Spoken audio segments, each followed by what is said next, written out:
Ele é carioca, produtor, compositor, arranjador, maestro, violonista e tecladista. A nossa entrevista de hoje é com Ari Sperling. Ari, muito obrigada por nos receber aqui. Como começou o seu envolvimento com a música? Bom, Gabi, começou desde criança, né? Tinha muita curiosidade com música. Comecei a tocar violão, autodidata mesmo. Mas fazia faculdade, né, de engenharia. Aí um dia conheci um pessoal que era amigo do Maurício Tapajós, do Quarteto em Si, e tinha um grupo vocal, 4 cantos, chamava, que depois virou Viva Voz, do qual eu fui fundador e parte. Então comecei por aí, fazendo um grupo vocal, tocando violão, fazendo arranjo para os conjuntos.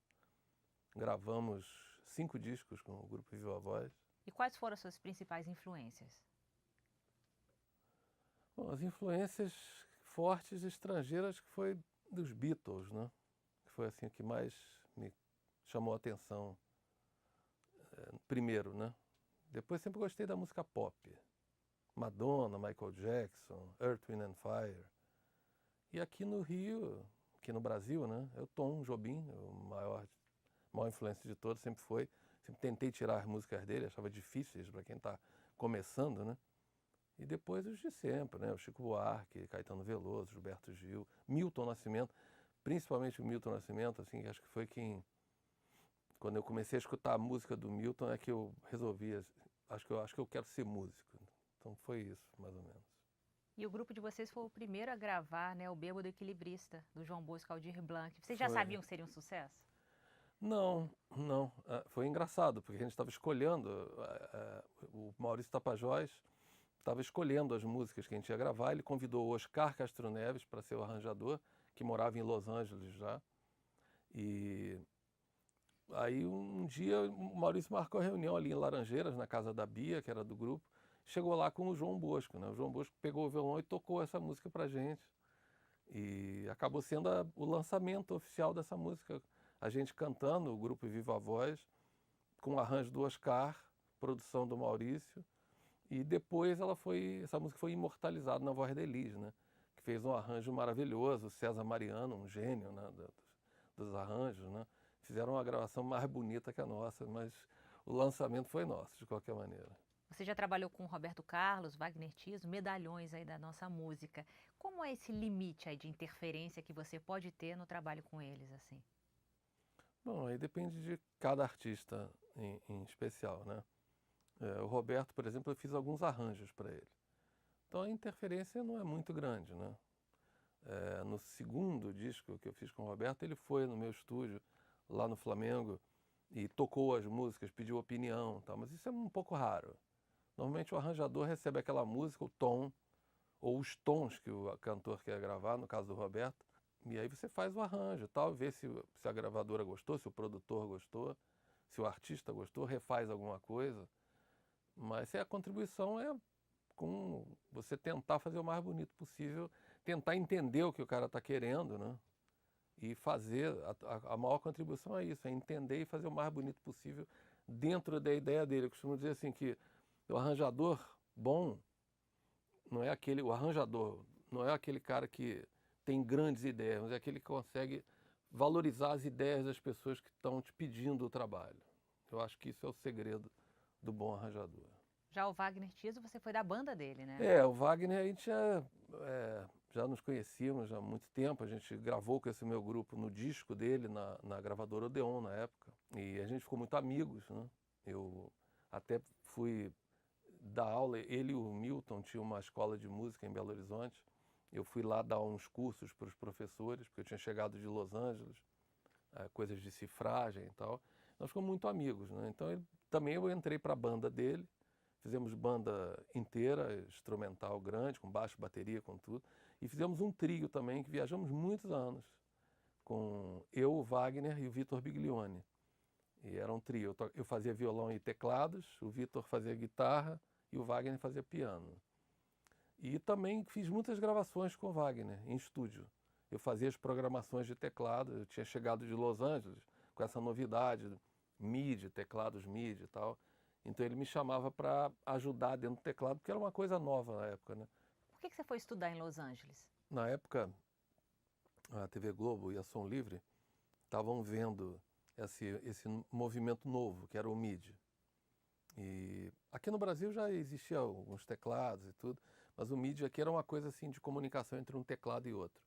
A coisa do sequenciamento não existia ainda. E era novo, até na Califórnia. Aí eles me contrataram, porque eu nem era contratado, eu gravava muito lá no estúdio da Som Livre. Aí eles me contrataram e me mandaram para lá estudar com Eric Bulling, que era um dos pioneiros nisso. Inclusive lá na época os equipamentos eram todos vindos do Japão, que era tudo equipamento aí da Yamaha, os primeiros, aí nos primórdios aí do MIDI. Então fiquei lá, entre indo e vindo, uns 2 anos.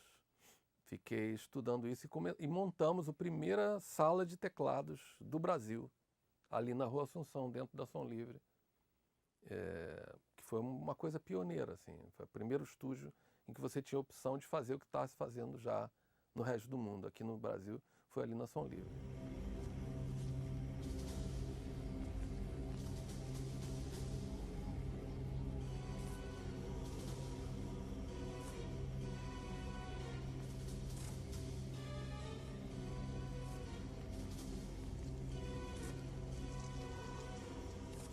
Mas como é que vai saber onde é que o cara tá enterrado se não tem nenhuma plaquinha com o nome dele escrito? Melhor, eu escolho uma cova e rezo por todos esses mortos.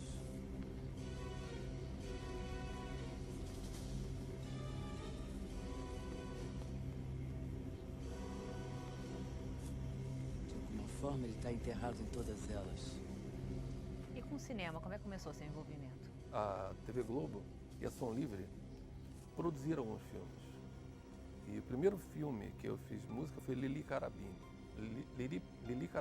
desculpa, que era um filme do Luiz Faria. E o pessoal lá me chamou para fazer a trilha e foi uma experiência diferente, né? Porque tinha muita gente envolvida no projeto, mas foi o primeiro. Depois eu comecei a fazer trilhas sonoras com o Wagner Tiso, auxiliando. Ele era o compositor da trilha. Eu fazia como se fosse uma segunda unidade. Tudo que precisasse de violão, algum teclado, alguma coisa, eu fazia com ele. E aí fizemos vários filmes, Inocência, do Walter Lima Júnior, Ele, o Boto.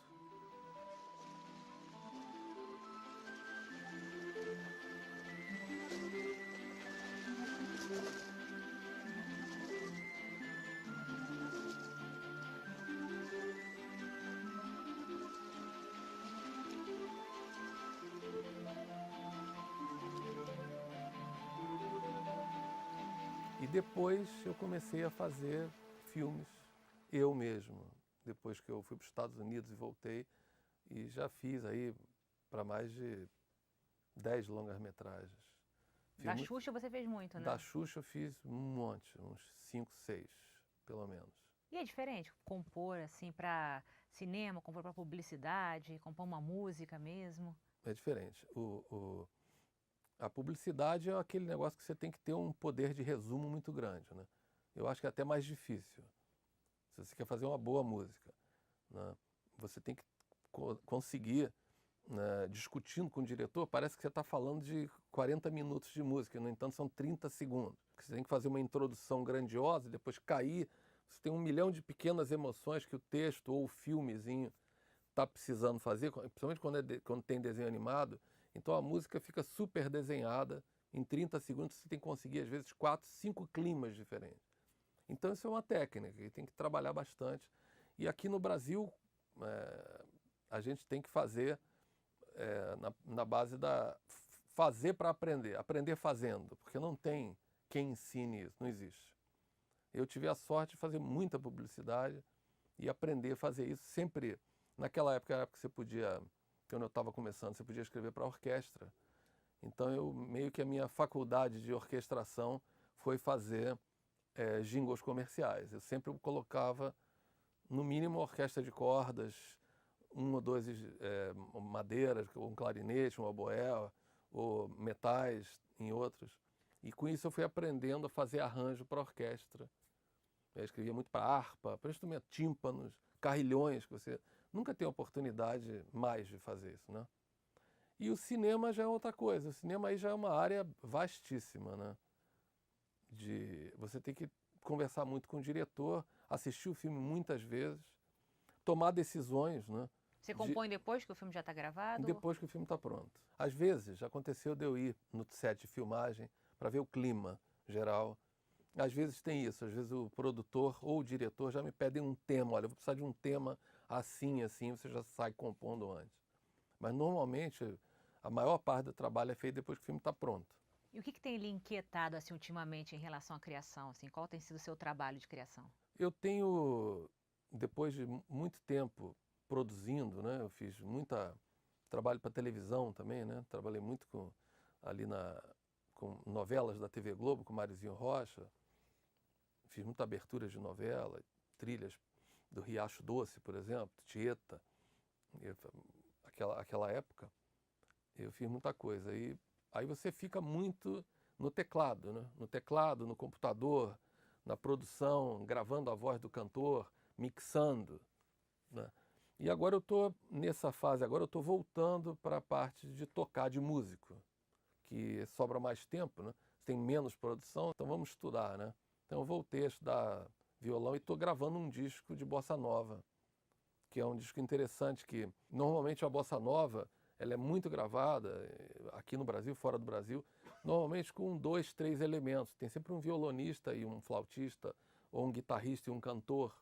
E eu falei, bom, que tal combinar isso como se fosse uma coisa solo? Que é uma coisa que existe, mas muito pouco.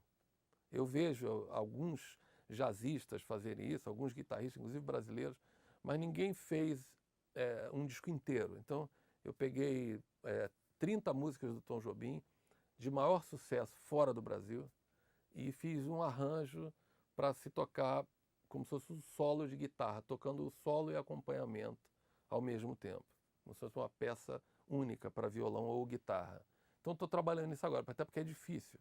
As músicas do Tom são complexas, muitas delas feitas ao piano, então você passar ela para o braço do violão não é muito simples. Você tem que escolher qual nota, qual alteração que você vai deixar de fora, porque não dá para colocar os 10 dedos aqui no violão, no braço do violão ou da guitarra.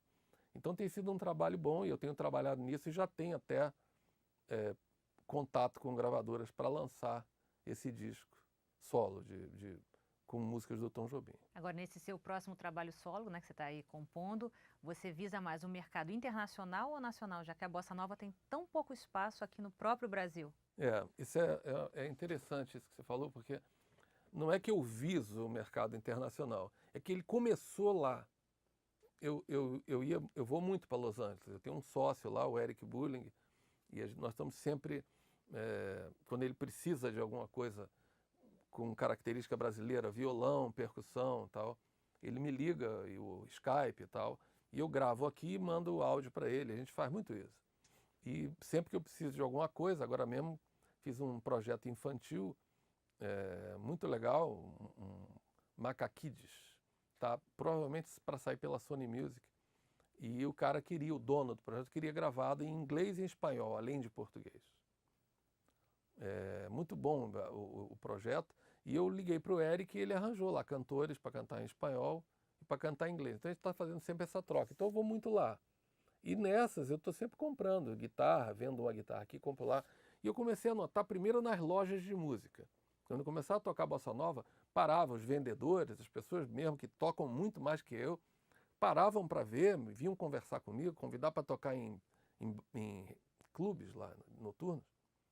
E depois no próprio meio dos estúdios, que eu vou nos estúdios com o Eric, me levava para tocar em vários discos, em produções importantes até, porque os artistas lá estão gravando um disco e gostam de cantar uma ou duas bossa nova. Então ele sempre me leva para fazer o violão. E ele falou, Ari, você tinha que fazer um disco de bossa nova. Isso é uma coisa que foi uma ideia de lá. Quer dizer, eu senti a importância, o peso na minha carreira de saber tocar bossa nova, eu senti lá fora e não aqui. Então eu falei, eu vou fazer isso. Aí comecei a estudar, comecei a compor. E é claro que eu acho que uma vez terminado esse trabalho e lançado, eu acho que a resposta maior provavelmente vai ser fora do Brasil, mas acho que aqui também vai agradar, porque a música do Tom Jobim é muito popular, né? O Tom é um gênio da música, um dos maiores, o maior compositor do Brasil, mas a música dele é muito popular. E atemporal, né? E atemporal. E as pessoas gostam, né? As pessoas conhecem a música do Tom Jobim. Do Oiapoque ao Chuí, você tem regionalismo, né? Tem a música sertaneja aqui, tem todo tipo de visão, às vezes, né? Mas a música do Tom toca no Brasil todo. Agora, falando em atemporal, em tempo, assim, qual o momento assim que você recorda com mais satisfação de toda essa sua carreira? Toda a minha carreira foi muito emocionante, porque eu primeiro trabalhava dentro lá da Som Livre. Depois que eu saí da Som Livre e fui para os Estados Unidos, voltei, comecei a trabalhar para todas as gravadoras. Eu sempre tive muito equipamento, porque meu trabalho era muito MIDI, né? Então eu tive que inventar um esquema de van, de botar o equipamento, levar para uma gravadora, trazer para outra. Teve uma época que eu tinha 2 equipamentos, um ficava mais na RCA, outro ficava mais na Som Livre. Tinha que ter uma equipe para montar, desmontar e tal. Aí eu falei, bom, eu tenho que ter o meu próprio estúdio, eu não posso continuar com essa correria. Aí foi o desafio de montar um estúdio. Montei num apartamento no Flamengo, um apartamento grande desses antigos, que ainda tenho até hoje. E depois o desafio de fazer esse estúdio aqui. Então, esse estúdio aqui a gente fez com o que é considerado o melhor cara do mundo, o Jorge Augsburger. A gente contactou o cara, eu já o conhecia lá de Los Angeles. Ele é o cara que fez estúdio do Michael Jackson, de outras grandes figuras. Ele é um dos maiores desenhistas acústicos do mundo, né? Então a gente fez direito como deve ser. Fizemos no ano 2001, 2002, inaugurou. E ficou bom, a gente deu sorte que estúdio também, você só sabe se vai ficar bom depois que inaugura. Porque existe essa... Acho que vai isolar completamente, mas você só vê se isolou depois que fica pronto. Então isso é aventura o suficiente para uma carreira. Agora tem um legado aí, né? Os 2 filhos também na música. Como é que você vê isso? Eu acho ótimo. Eu quando eles eram muito pequenininhos, né, eu estava começando mesmo a minha carreira, eu não queria assim que eles fossem músicos, assim, não era uma coisa que eu vendi para eles. Mas foi natural, né? A mãe deles era cantora do grupo Viva a Voz, o meu irmão era baterista, produtor da TV Globo. Eles falaram que queriam estudar música, eu comecei a botar, eles estudaram piano com a professora Ondine Mello, que foi uma grande pianista, amiga do Nelson Freire, e eles desenvolveram muito e começaram imediatamente, já com 16, 17 anos, a fazer trilha de filme comigo, de participar. São músicos, é o Rafael e o Leonardo, são 2 músicos preparadíssimos, mais do que eu até, porque tiveram, como eu dei força para eles estudaram muito mais cedo do que eu, fizeram faculdade de música, se formaram, né? O Rafael faz mais a parte de trilhas, para desenho animado, para teatro. O Leonardo também, mas o Leonardo tem uma carreira solo. Ele compõe, canta, escreve letra, música, gravou, lançou um CD agora recentemente. Então eu fico muito feliz. Eu acho que a pessoa tem que fazer correr atrás do que gosta, né? É isso aí. A vida é comprida demais, a gente tem que fazer o que a gente gosta. Tá ótimo, Ari. Muito obrigada pela sua entrevista, foi um prazer. Eu que agradeço, Gabi.